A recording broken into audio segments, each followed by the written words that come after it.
They said I ruined everything, that I was the storm, not the shelter. One night, my own son looked me in the eye and told me to get out, like I was a stranger in the home I helped build. I left without a word. A week later, I had 99 missed calls and a secret they never saw coming. This is the story of how I disappeared and finally became visible. I hadn't even taken my coat off when I realized I'd made a mistake. The house smelled like that fancy grapefruit candle Ashley always lights before company comes over. Sharp, synthetic, trying too hard. Nathan hugged me quick at the door, his shoulder stiff against mine, like we were strangers who'd agreed to be polite for one dinner and nothing more. "Mom, you look good," he said, though he didn't really look at me. His eyes were already flicking toward his phone, buzzing on the hallway table. Ashley called out from the kitchen, voice sing-song and hollow. "We're just finishing up dinner prep. Hope you don't mind frozen green beans tonight?" I smiled, or tried to, and mumbled something about green beans being just fine. But no one heard me. I pulled my suitcase over the threshold myself. No one offered to help. Not that I expected them to. I'd long since learned that expectations are just premeditated disappointments. They said it would be for a few weeks. "Just until we figure out what's next, Mom. It doesn't make sense for you to rattle around that big old house by yourself." That "we" had weight to it, like they were already managing my life for me, calling meetings about me in rooms I wasn't invited into. I'd sold the house in Missouri, the one Paul and I bought when Nathan was 8, and still believed I could fix anything with a grilled cheese sandwich. I kept some of the money for myself, of course, but I let Nathan convince me to roll the rest into a family trust. He said it was just smarter that way, tax-wise, legacy-wise. All the wise words that make you feel stupid for questioning them. The guest room was tidy, neat little bed, a side table with a lamp, and a stack of Real Simple magazines from 2 years ago. "We wanted to keep it neutral," Ashley said, as if I might spontaneously redecorate the place in florals and doilies. I unpacked slowly, folding my cardigans into the drawers, lining up my vitamins on the dresser. I set Paul's old wristwatch on the windowsill, where I could see it in the morning. It didn't tick anymore, but that wasn't the point. The first week was fine.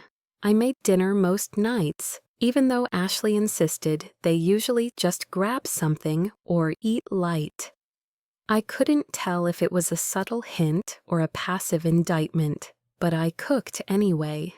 Cooking calmed me. It gave my hands something to do when my heart felt like a third wheel in my own family. I made chicken casserole, pot roast, Paul's favorite cornbread. No one ever asked for seconds, but the leftovers disappeared. By week 2, Ashley started leaving the grocery list on the counter in the mornings, just in case I went to the store. I didn't recall agreeing to be their personal shopper, but I went. I always went. The house felt less tense when I was out of it. The kids, Sophie and Max, were sweet at first. They hugged me goodnight, showed me their latest Lego creations, and even let me read to them a few times before bed. But that warmth faded like steam off a coffee cup. Max started calling me Grandma L, like I was a character in a school play. Sophie asked if I was moving in forever.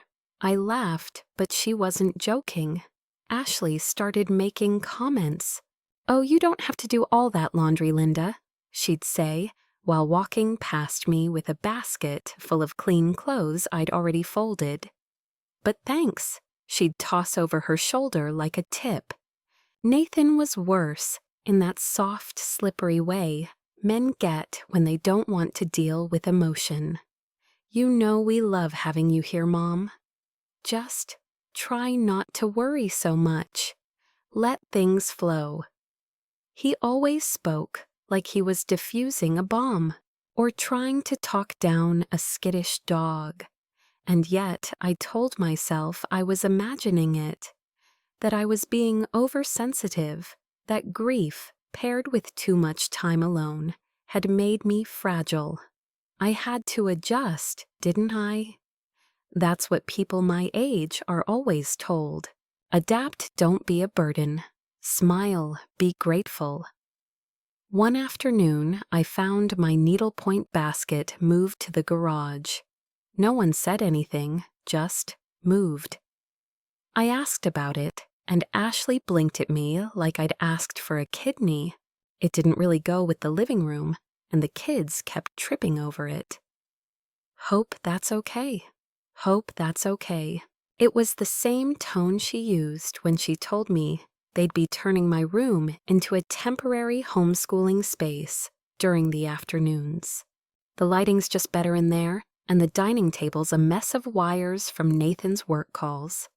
I nodded, of course. I always nod. What else was I supposed to do? I sat in the sunroom with my tea and tried not to notice how my bedroom door stayed cracked open behind Sophie's science projects and Max's laptop charger. One evening, I overheard Ashley on the phone in the kitchen while I loaded the dishwasher. She's sweet, but I just don't think she gets that this isn't her house. I didn't drop the plate. I didn't say a word, just scrubbed harder at a pan that wasn't even mine, while hot water stung my hands. That night, lying in bed beside Paul's silent wristwatch, I stared at the ceiling and listened to the faint hum of Nathan's voice in the next room, muffled by drywall and decades of distance. I thought about the house I sold, the garden I left behind, the mailbox with our name in brass letters. I thought about how I'd traded that for a folding chair in the corner of someone else's life. But maybe I was being dramatic. Maybe I just needed to sleep. The thing is, I knew what was coming. I felt it, the way old dogs feel a storm, and it was closer than I thought. The storm arrived quietly. It was a Tuesday morning, the kind where the air already feels exhausted before noon. I was wiping down the kitchen counter, my habit, not a request, when I noticed Ashley had wiped off the grocery list and replaced it with a printed calendar, color-coded. My name was in blue. Grandma Linda, school pickup, dinner prep, laundry. It wasn't even a question anymore. It was an entry, a task. "Hey," Nathan said, breezing through in his workout clothes, earbuds dangling. "Ashley's got that Zoom with her client at 3, so if you could grab the kids, that'd be awesome." It wasn't a question either. I said nothing, just nodded, like always. That afternoon, while the kids were at karate, I stopped by the bank to update my address. The teller smiled politely and typed my name into the system. Then she frowned, clicked again, asked for my ID. I handed it over. "Do you have power of attorney paperwork on file for Marilyn Carter?" she asked. I blinked. "Who?" She turned her screen slightly. "Says here there's shared access to a trust account. Marilyn H. Carter is listed as primary. You're secondary." Technically, I felt a slow, cold trickle slide down my spine. Marilyn Carter, Ashley's mother, a woman I'd met twice, both times at loud birthday parties, where she sipped white wine and called me darling, like we were part of the same club. I hadn't spoken to her in over a year. "I didn't authorize that," I said. My voice was calm, but my fingers tightened around the edge of the counter. The teller looked uncertain. You might want to speak with the manager or your financial advisor. I left the bank with my heart pounding in my ears. I didn't cry. I didn't scream. I just walked, one foot in front of the other, to the car Nathan insisted I drive, only if I really needed to. It was the family's second SUV, always parked nose first on the street like a backup plan. At home, the sunroom was warm and full of dust motes. I sat there with a legal pad and wrote out everything I could remember about the trust. When it was set up, what Nathan said, the paperwork I'd seen, or thought I'd seen, the deposit I'd made from the house sale, nearly $80,000. Ashley passed by with a basket of laundry and didn't say hello. The next day, I asked Nathan directly. We were in the kitchen. He was spreading almond butter on toast like he had all the time in the world. Why is your mother-in-law listed on my trust? He paused, just slightly, then smiled in that lazy, oily way I'd started to hate. It's just for management purposes, Mom. Marilyn's better with that stuff. She helps with Ashley's accounts, too. It's all under control. It's not supposed to be under her control, I said. My voice came out quieter than I meant. He sighed. You're overthinking. Again, Ashley walked in, then wearing yoga pants and holding a smoothie. Is everything okay? She asked, but her tone was pure ice. No, I said. It's not. Ashley smiled too widely. Well, maybe it's time we all had a conversation. About roles, boundaries, expectations, I nodded. Let's. That night, I heard them talking upstairs. I didn't mean to listen, but the house is old, and the vents are honest. She's getting paranoid, Ashley whispered. We need to do something. Nathan mumbled something I couldn't catch, then louder. She has no idea how trusts work. She signed everything, it's done signed everything. My breath caught in my throat. I stayed up until 3 a.m., reading every scrap of paper I had, every email, every note Nathan had ever sent. I opened a drawer and found a half-torn envelope with the name of the trust firm printed at the top, a copy of a document with my name misspelled, a second page with Marilyn Carter's name in bold. The next morning I made coffee, stronger than usual. I called a lawyer, referral from the woman at the pharmacy who'd once helped me find my insurance card. Elder financial abuse, she'd whispered that day, half joking. I thought she was being dramatic. Now I wasn't so sure. Her name was Rebecca, and she spoke to me like I mattered, like I wasn't being hysterical. She told me what to bring, what to expect, what to do next. That afternoon, Ashley came home with a new rug and asked me not to walk on it in shoes. I looked her in the eye and said, "You should tell your mother to check her mail this week." She blinked. "Excuse me? Your lawyer might be calling."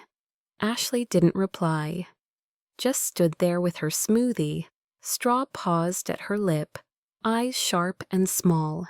That night, Max asked me to read to him. Sophie joined in, curling against my side with a pillow on her lap. I read slow and steady, my voice soft but sure. They didn't notice the small stack of folders next to me on the coffee table, the legal pad, the envelope. But I did, and so did Ashley, when she passed through the room and saw the firm's letterhead. She didn't say a word, neither did I. But I'd stopped nodding. The silence was louder after that night, thick, watchful, like the walls themselves were waiting to see what I'd do next. Ashley stopped speaking to me altogether, not out loud anyway. She communicated in slammed drawers, passive-aggressive sighs, and that tight little smile that never reached her eyes. Nathan, ever the peacemaker, tried to pretend nothing had changed. He still greeted me in the mornings with a cheerful, "Hey, Mom," but the way he avoided eye contact told me everything I needed to know. His smiles had started to feel like apologies in advance. I took long walks during the day, not because I needed the air, but because being in that house made me feel like a trespasser in my own life. I walked the sidewalks of the neighborhood, well-manicured lawns, flags on porches, sprinklers hissing like whispers. Sometimes I passed mothers with strollers or retirees trimming their hedges, and I'd wonder if any of them had ever felt erased inside a home they helped build. It was on one of those walks that I decided to search Nathan's home office. I hadn't planned it. I'm not a snoop. But desperation makes you brave in quiet ways. I waited until the house was empty. Ashley had Pilates and lunch, the kids were at school, and Nathan was working late. I stood at the door a long minute, my hand hovering near the knob. Inside, the room smelled like printer ink and expensive paper. Neat stacks of files, shelves lined with finance books he'd probably never read.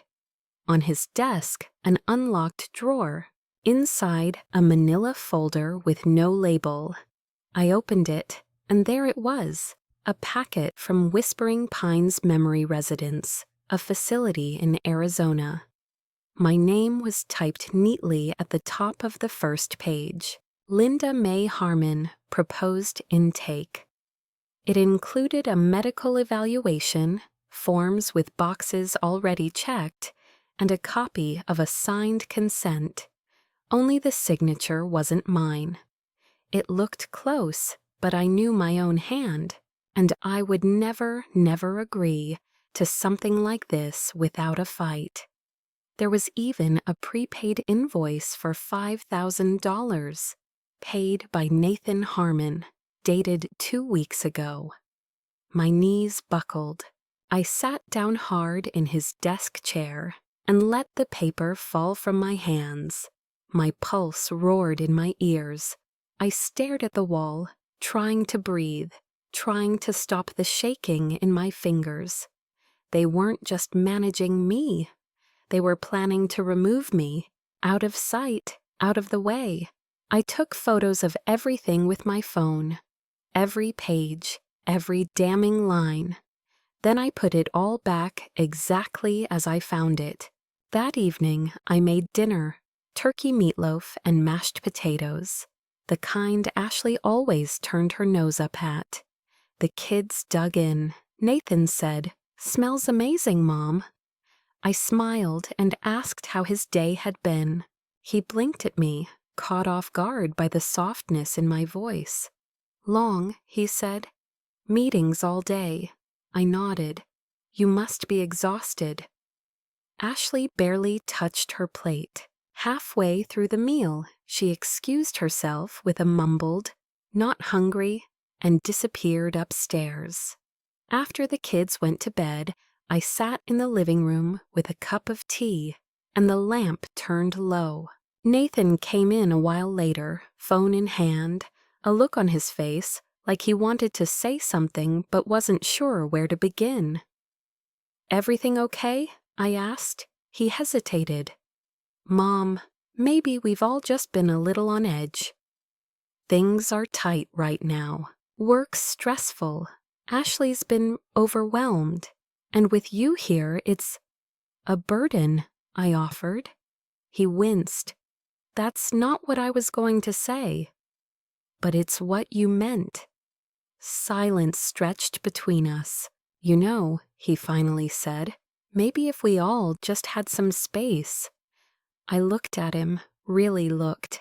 My son, my baby, who used to cry if I left the room, who used to beg for just 5 more minutes before bedtime, who used to draw me stick figure pictures with hearts for hands. Now he looked tired, defensive, a man negotiating with a problem. "Then say it," I said, setting my tea down gently. "Go ahead." He swallowed. "You're destroying the peace in this house. You're making things harder for everyone. Maybe it's time you found somewhere else to stay." I stood. My hands were steady this time. "Say it properly," I said. He blinked. "Say it like you mean it." His jaw clenched. "You ruined everything. You ruined my marriage. You're manipulative. You twisted the kids against us. You've destroyed our life. Just get out." The words hung in the air like broken glass. I didn't flinch. I walked upstairs, packed one bag, my medications, 2 blouses, the folder of documents, Paul's wristwatch, my reading glasses, and the small framed photo of him and me on our anniversary, the one Ashley had moved to the hall closet last month. Downstairs, I didn't say goodbye. I walked past Nathan, past the family portraits on the wall, past the playroom door. I opened the front door, stepped outside, and didn't look back. The night air hit me like a blessing, cool, quiet, empty. I didn't have a plan, just my purse, my overnight bag, and the knowledge that whatever came next couldn't be worse than what I'd just left behind. I drove without thinking. The SUV handled better than I remembered. Though the check engine light had been on for weeks, they never did get it looked at. I ended up in the parking lot of a cheap roadside motel off the interstate, the kind with neon signs that buzz and carpet that smells faintly of damp. But the woman behind the counter didn't ask questions, just handed me a key, room 108, and said breakfast was from 6 to 9 if I wanted toast and coffee that tasted like cardboard. I took a shower so hot it turned my skin pink, sat on the edge of the stiff bed wrapped in a towel, staring at the folder I'd brought, the documents from the trust, the copies of the Whispering Pines paperwork. I read every word again, slowly this time. Circled names, annotated margins. I wasn't sure what I was building, but I knew I'd need it. The next morning, I drove to the address the pharmacy clerk had given me. Rebecca Allen, attorney at law. A modest office near a strip mall with a dry cleaner and a vape shop. She was in her 40s, sharp-eyed, no nonsense. The kind of woman who carried 3 pens in her blazer pocket and didn't suffer fools. I laid everything out for her, trust documents, bank statements, the forged consent form. She didn't interrupt once. Just nodded, took notes, and asked a few clarifying questions about dates, signatures, and whether I had witnesses. "You've got a case," she said flatly. "Maybe 2. Financial elder abuse, possibly forgery. And if what you're saying about the trust is true, we can petition for full reversal and account freeze." She paused. "But it's going to get ugly." I smiled. "It already is." By noon, Rebecca had drafted the first letter, a cease and desist to both Nathan and Marilyn Carter. She also filed an emergency injunction to freeze access to the trust until we could get a hearing. I felt lighter walking out of her office. Not good, not whole, but like I'd finally stopped shrinking. I called an old friend next, Martha. We hadn't spoken properly in years, not since Paul's funeral, but she answered on the second ring like she'd been waiting. "Well, damn," she said when I told her everything. "You always did have a flair for dramatic exits." She let me stay in her guest room that night, made me soup from scratch, and poured 2 glasses of wine. Her cat hated me on sight, but I didn't mind. The couch was lumpy. The soup was perfect. I slept 10 hours. The following days were a blur of paperwork, notarizations, and meetings. Rebecca was relentless. She uncovered that the trust had been amended twice, without my knowledge, both times with forged notary stamps. Marilyn Carter had been granted full authority over distributions and medical arrangements. That was the language they used, arrangements, as if I were a potted plant being shipped cross-country. The Arizona facility, Whispering Pines, they confirmed a bed had been reserved under my name, but canceled the same day I walked out. Guess they realized I'd found the papers. A close call. Rebecca advised contacting Adult Protective Services, not because I needed rescue, but because a formal record would strengthen our case. The caseworker, a young woman named Trina with kind eyes and a tablet she never stopped typing into, listened carefully. She seemed both heartbroken and unsurprised. "We see this more and more," she said. "High-functioning parents treated like burdens. You're doing the right thing, Ms. Harmon."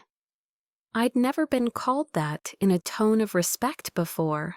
Not from anyone outside a hospital. One afternoon, I found myself browsing Craigslist for rentals. I didn't want to go back to Missouri. Too many memories, too much quiet.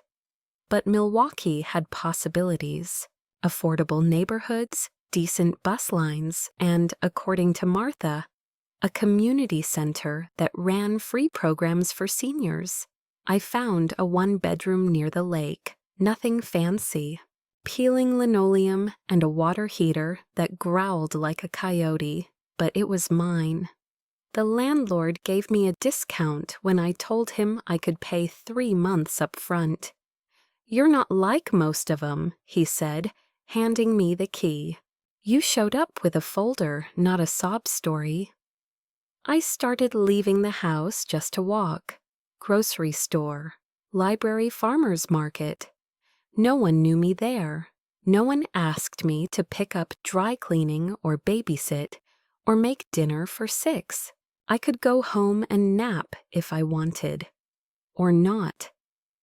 One afternoon, while standing in line at the pharmacy, a voice behind me said, "Linda Harmon." I turned. He was older, of course. We both were. But I recognized him instantly. Frank Monroe. My high school sweetheart. My almost. The man I nearly married before Paul and I took the plunge. He smiled. "I thought that was you. You still wear your hair the same way I laughed. You still exaggerate." We had coffee across the street. Talked for hours. Divorced, 1 grown daughter in Florida. Part-time handyman work since retiring from the phone company. He still had that boyish way of tilting his head when he listened. I didn't tell him everything, just enough. He didn't offer advice, just listened. And when I stood to leave, he said, "If you ever need help fixing up the new place, I've got a toolbox and too much time." He didn't ask for my number, just wrote his on a napkin and slid it across the table like it was 1968 again. I walked home feeling something I hadn't felt in months. Hope. Not the kind that makes everything better, but the kind that makes tomorrow seem worth meeting. I woke up the next morning to my phone vibrating off the nightstand. At first, I thought it was a fluke, maybe a weather alert or another scam about extending my car warranty. But when I squinted at the screen, I saw the number. Nathan. I didn't answer. The phone buzzed again a second later. Then again, then again.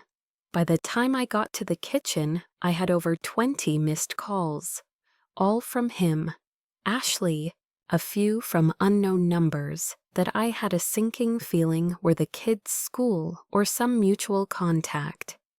I set the phone down on the counter and let it keep vibrating while I made coffee. By noon, I had over 99 missed calls. I stared at the screen like it was an animal I didn't trust. My voicemail icon was lit up like a Christmas tree. I played one just to hear his voice. "Mom, it's urgent. Please call me, please. We need to talk." Another one from Ashley, shrill and breathless. "You've got to be kidding me.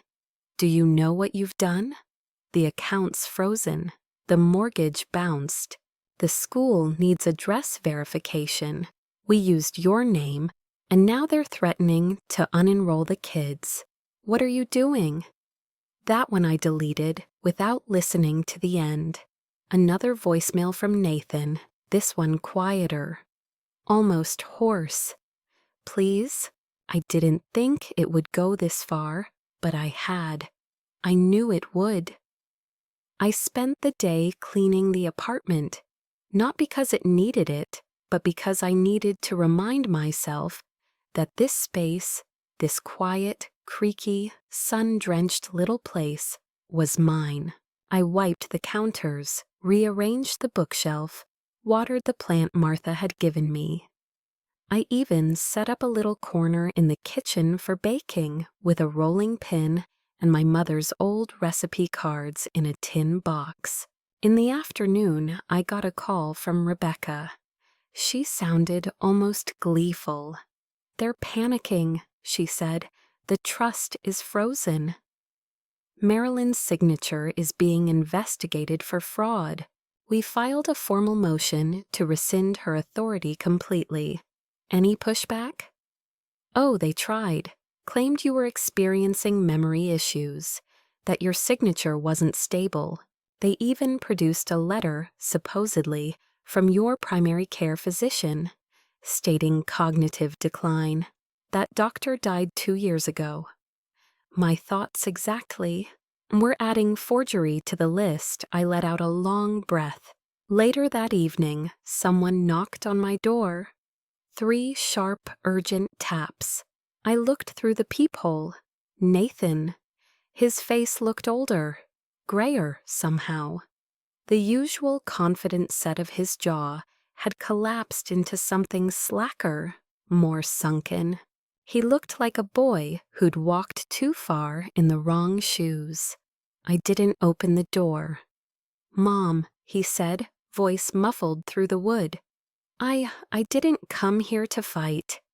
I stayed silent. I know I messed up. I know I didn't see it. Or maybe I did, and I just... He stopped, breathed in hard. "I didn't mean for it to go this far. I didn't know Marilyn did that. I didn't think Ashley would. I don't know anymore." I could hear the strain in his voice, the sound of someone who'd finally realized the ground beneath him wasn't concrete. It was glass. And I was done being the support beams. "I don't know what to do," he said. "The school needs confirmation that the kids still live at the address on file, which is your address. The bank froze our accounts. The lawyer says you can sue.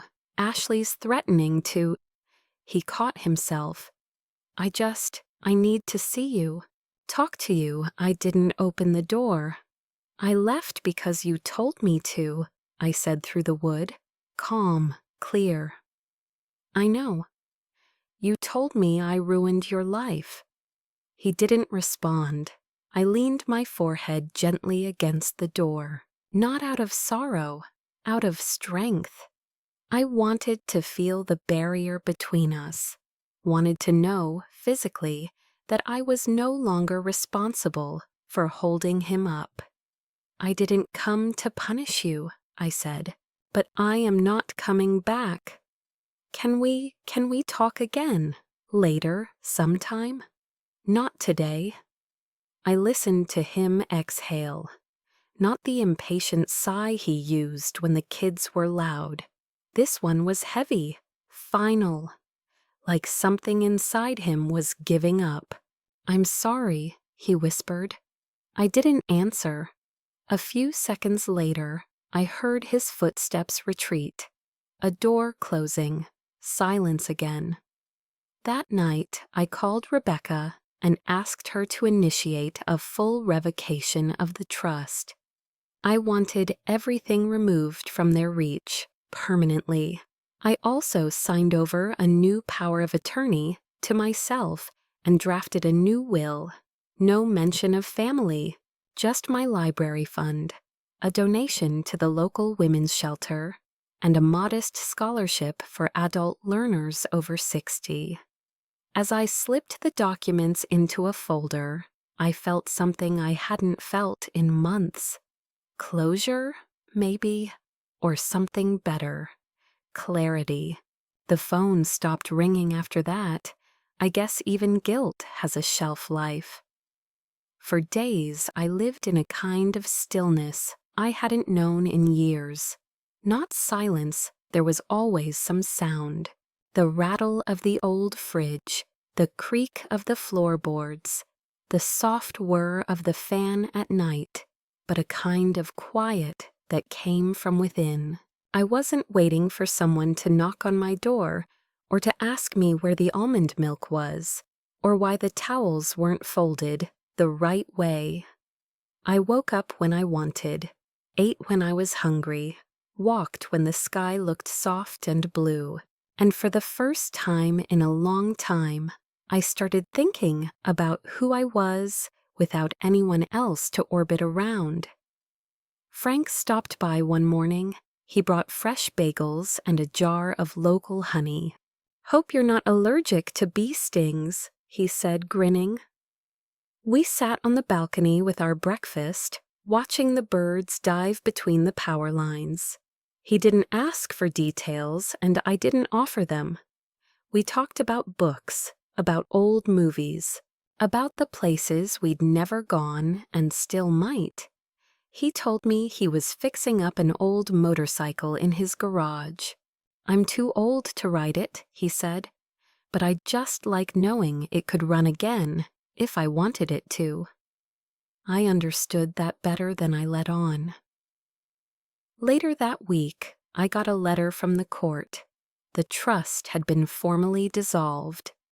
Marilyn Carter had lost all legal standing over my finances.